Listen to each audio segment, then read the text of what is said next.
Salut à toutes et à tous. Une explosion de supernova par effondrement de cœur arrive lorsqu'une étoile massive ne parvient plus à fusionner la matière qui forme son cœur, notamment le fer. Mais la théorie prédit que la fusion du cœur pourrait aussi s'arrêter avant, si le cœur est fortement perturbé par un événement extérieur, comme une collision avec une étoile à neutrons ou un trou noir. Cette situation rare vient d'être probablement identifiée par une série d'indices concordants. L'étude est publiée cette semaine dans Science.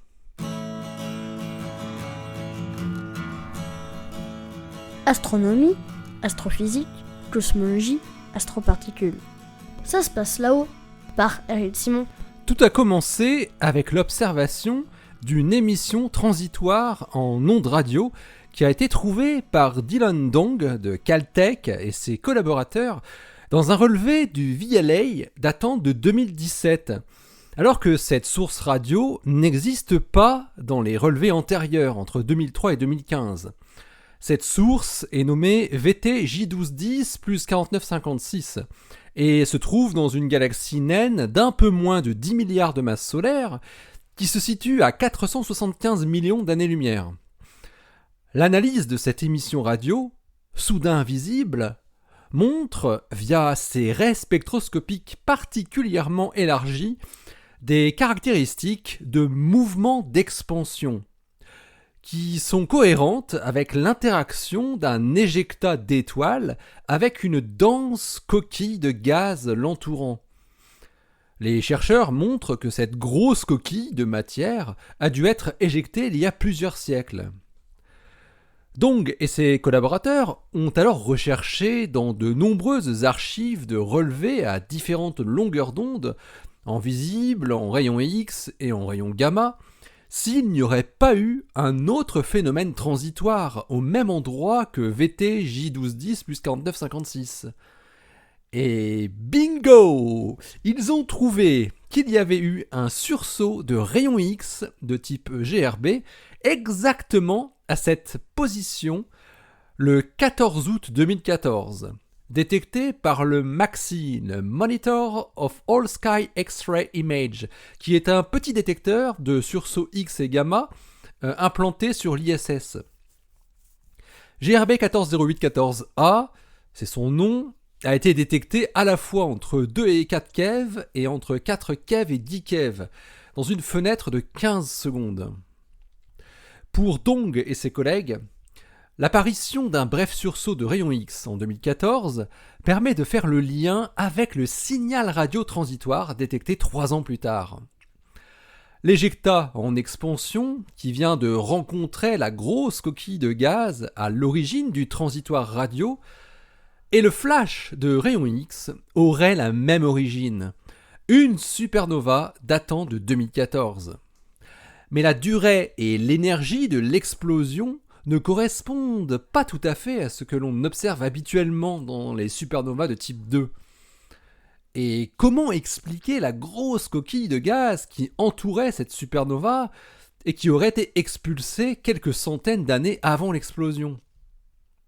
Les étoiles massives en fin de vie éjectent une partie de leur enveloppe à la fin de leur vie, mais la quantité de matière de cette coquille est bien trop importante pour être expliquée par ce processus. Dong et ses collaborateurs proposent donc une autre solution, seule à même de concilier l'apparition d'une supernova récente et l'éjection de grandes quantités de gaz avec les propriétés observées. Comme très souvent, 2 étoiles massives vivaient en couple au départ, mais l'une des deux, un peu plus massive que l'autre, a évolué plus vite et a explosé en supernova, laissant derrière elle un objet compact, une étoile à neutrons ou un trou noir. Et cet objet compact est resté lié gravitationnellement à l'autre étoile massive qui a poursuivi son évolution.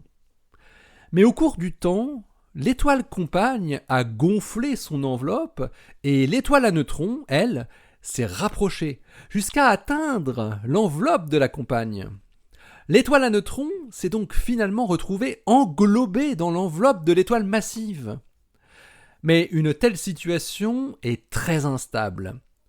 Du fait de phénomènes de friction intenses, l'étoile à neutrons se met à spiraler vers le cœur de l'étoile massive, et en ce faisant, elle accrète du gaz et produit des jets de particules et de rayonnement.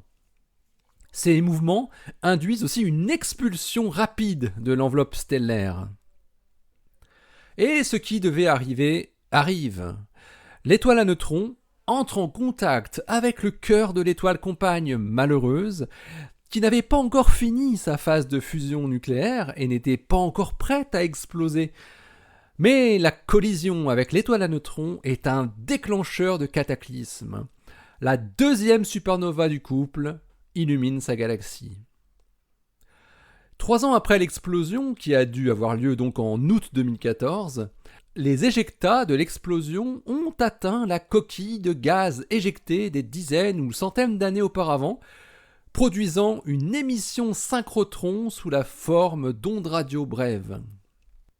Le phénomène de collapse de cœur qui est déclenché par une collision avec une étoile à neutrons ou possiblement un trou noir stellaire a été théorisé dans plusieurs articles en 2012 et 2017 pour tenter d'expliquer quelques objets étranges qui avaient été observés. Mais avec VT J1210 plus 4956, cette fois-ci, la quantité de données multiples permet pour la première fois de faire coller assez clairement les observations avec le modèle théorique. Les supernovas ont bien des origines très diverses. L'article de Dylan Dong et ses collaborateurs est paru dans Science aujourd'hui, le 3 septembre 2021. Il porte le titre « A transient radio source consistent with the merger-triggered core collapse supernova ». Allez, d'ici à la prochaine, portez-vous bien, restez bien les yeux vers le ciel et puis restez bien les pieds sur terre. Allez, salut!